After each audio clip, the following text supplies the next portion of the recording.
Olá e bem-vindos. Hoje vamos falar de algo que é, ao mesmo tempo, universalmente conhecido e profundamente misterioso. A dor. Todos pensamos que a conhecemos. Exato. É o alarme que nos diz para tirar a mão do fogo, o sinal de que torcemos um tornozelo. Mas o que acontece quando o alarme não se desliga? E se o próprio sistema de alerta avariar e se transformar ele mesmo na emergência? É uma pergunta fundamental. O nosso foco hoje é precisamente esse. Vamos tentar desconstruir a compreensão moderna da dor. Perceber como uma sensação que é útil se pode transformar numa doença crónica e debilitante. Uhum. Para esta análise, mergulhamos num conjunto de materiais de formação médica avançada, temos aqui capítulos de manuais, apresentações de cursos sobre gestão da dor e, curiosamente, muito sobre técnicas de ecografia. Sim, que é uma área que explodiu. A nossa missão é perceber como o sistema da dor funciona, porque é que por vezes falha de forma tão catastrófica e como é que a tecnologia moderna está a permitir aos médicos, literalmente, ver e tratar uma coisa que, por definição, é invisível. É uma viagem fascinante porque nos últimos, talvez, 20 anos, a nossa compreensão da dor mudou mais do que nos 200 anos anteriores. Passamos de um modelo muito mecânico para algo incrivelmente mais complexo e dinâmico. Então vamos começar por aí, por esse modelo mecânico, o básico. As fontes que temos aqui definem a dor aguda como um alarme biológico essencial, um mecanismo de sobrevivência. Um dos autores chega mesmo a chamar-lhe uma benção. E é mesmo. Sem dor aguda não sobreviveríamos muito tempo. O processo, como os manuais descrevem, é bastante linear.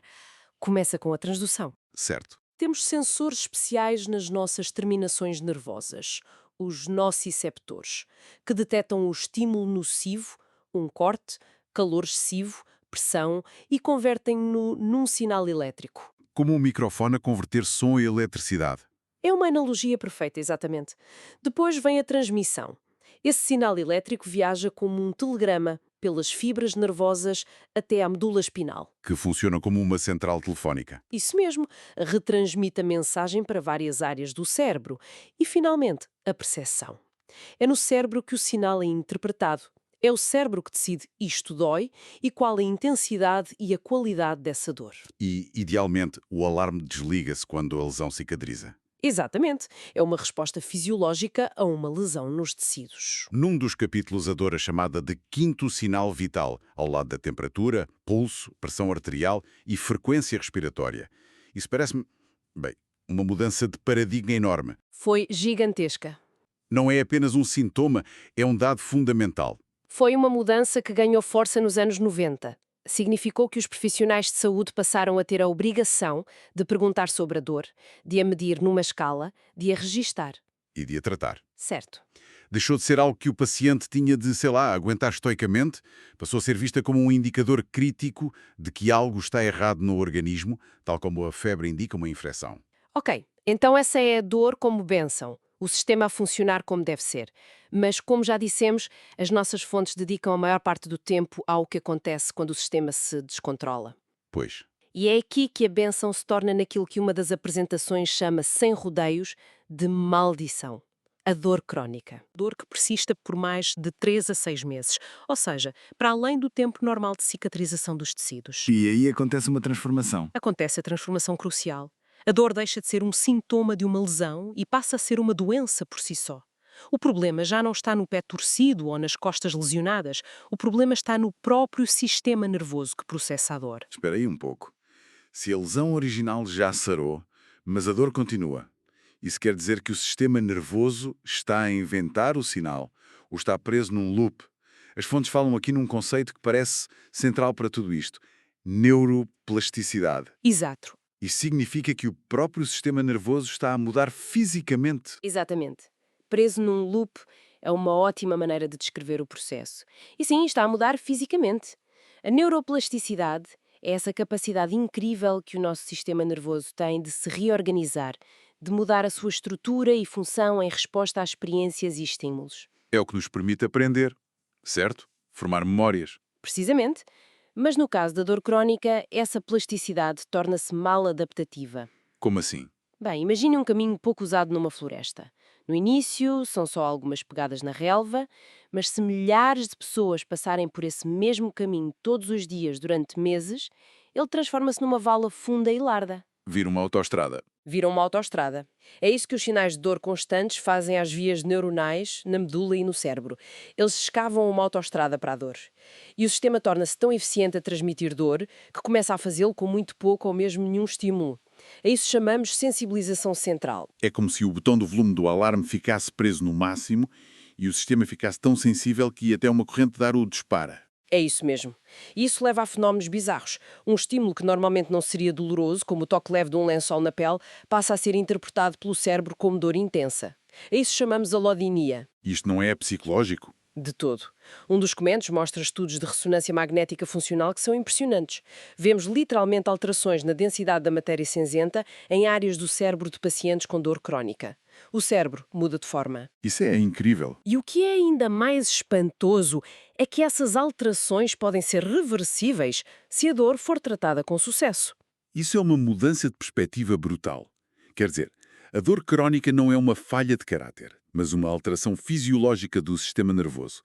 Mas isso também me parece tornar o diagnóstico incrivelmente complexo. É verdade? Se já não se pode confiar apenas na lesão original, como é que os médicos sabem que tipo de dor estão a tratar? Essa é a questão-chave.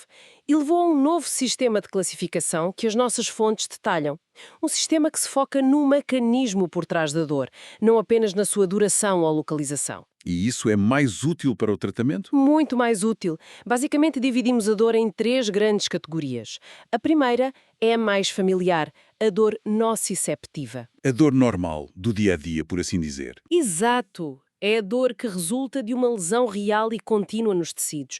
Um osso partido, uma articulação com artrite, uma queimadura. O sistema nervoso está a funcionar perfeitamente, apenas a relatar um dano que está a acontecer. E responde bem aos analgésicos comuns. Geralmente sim. Depois, a segunda categoria é a dor neuropática. O nome já dá uma pista. O problema está nos nervos. Sim, aqui o problema é na própria fiação do sistema nervoso.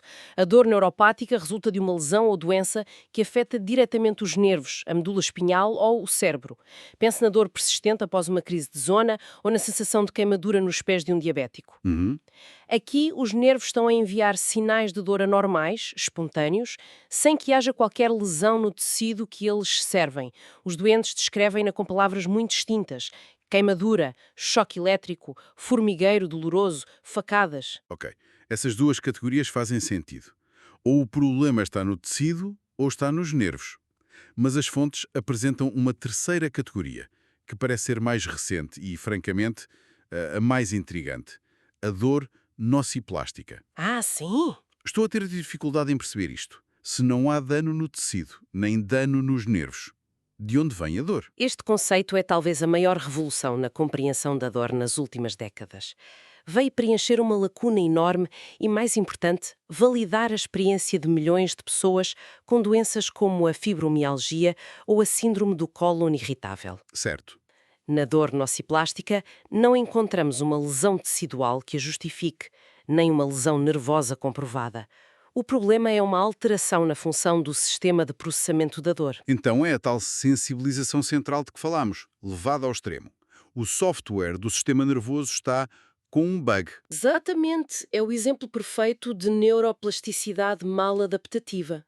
O sistema nervoso central tornou-se hipersensível e disfuncional. É por isso que em condições como a fibromialgia, a dor é muitas vezes difusa por todo o corpo. E há outros sintomas também. Sim, os doentes podem ter também uma sensibilidade aumentada a luzes, sons, cheiros. O controle do volume de todo o sistema sensorial está desregulado. Sabe, quando eu estava na faculdade, estes doentes eram muitas vezes descartados. Diziam que era psicológico. Exato, diziam que não tinham nada. O conceito de dor nociplástica deu-nos um mecanismo fisiológico para explicar e legitimar o seu sofrimento. Foi um momento de viragem. Isto de o sistema nervoso se reprogramar a si mesmo é fascinante, mas parece algo muito abstrato, difícil de tratar. Imagino que seja aqui que entra a tecnologia que as fontes mencionam. Precisamente. Fiquei genuinamente surpreendido por ver tantos capítulos e imagens dedicados à ecografia. Como é que uma tecnologia que associamos a ver bebés se encaixa neste puzzle da dor? A ecografia, ou ultrassonografia, tornou-se uma ferramenta absolutamente transformadora na medicina da dor, especialmente na dor nociceptiva e neuropática localizada. Passou de uma curiosidade académica para um instrumento essencial. E como funciona? Bem, A física, como as fontes explicam, é elegante. Uma sonda, chamada transdutor, emite ondas sonoras de altíssima frequência, inaudíveis para nós. Como um sonar de um submarino. Perfeito? Essas ondas sonoras viajam para dentro do corpo e, quando atingem a fronteira entre diferentes tipos de tecido, pele e gordura, músculo e osso, uma parte delas é refletida de volta, como um eco. Certo. Tecidos diferentes refletem o som de maneiras diferentes. O osso, por ser muito denso, reflete quase tudo e aparece nas imagens como uma linha branca brilhante ou hiperecogênica. Já os líquidos, como o sangue ou um anestésico, não refletem quase nada e aparecem como manchas pretas ou anecogênicas. E o computador junta tudo isso. Exato. A sonda capta todos esses ecos e um computador poderoso traduz essa informação numa imagem a preto e branco em tempo real. E o que é que se consegue ver com essa imagem? Estamos a falar de nervos, que são minúsculos. A resolução dos aparelhos modernos é espantosa. Conseguimos visualizar a anatomia com um detalhe incrível: músculos, tendões, vasos sanguíneos e, sim, nervos. Um nervo saudável parece um favo de mel em corte transversal. A sério? Sim, e podemos ver se um nervo está inchado por inflamação, se está a ser esmagado por outra estrutura, ou podemos identificar os chamados pontos gatilho miofaciais. É como ter uma janela para ver o que se passa debaixo da pele. Mas não serve só para ver, pois não. O termo que aparece constantemente nos materiais é intervencionismo guiado por ecografia. E soa a algo muito mais ativo. E essa é a sua aplicação mais revolucionária. A ecografia permite-nos guiar uma agulha em tempo real com uma precisão milimétrica. Antigamente, muitos bloqueios de nervos ou injeções eram feitos às cegas. Apenas com base na anatomia exterior. Exatamente, usando apenas pontos de referência na pele. Havia uma margem de erro considerável. E agora o médico consegue ver a ponta da agulha no ecrã a aproximar-se do alvo. O nervo, a artéria ao lado que queremos evitar, o músculo que temos de atravessar.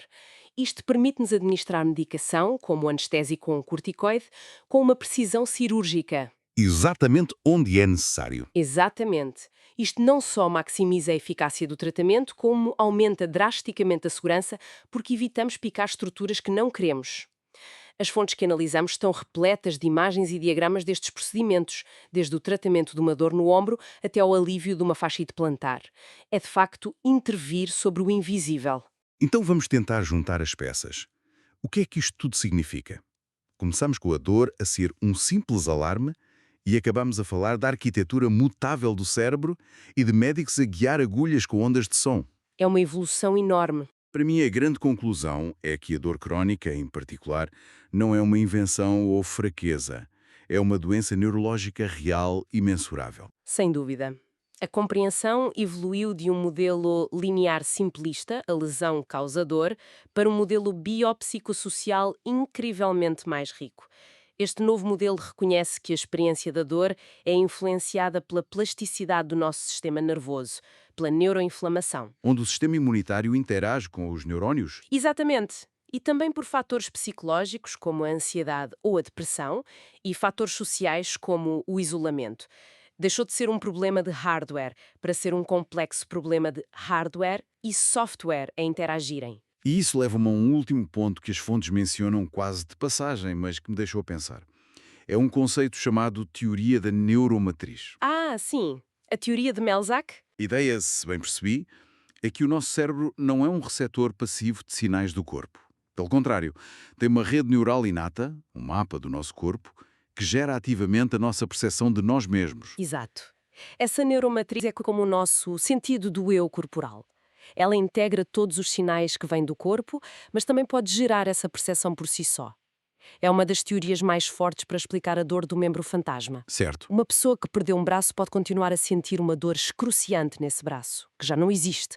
Não é uma memória, é uma experiência real, gerada pela neuromatriz no cérebro, que continua a ter um mapa daquele braço e que, na ausência de sinais normais, gera sinais de dor. O que nos deixa com uma questão final verdadeiramente provocadora.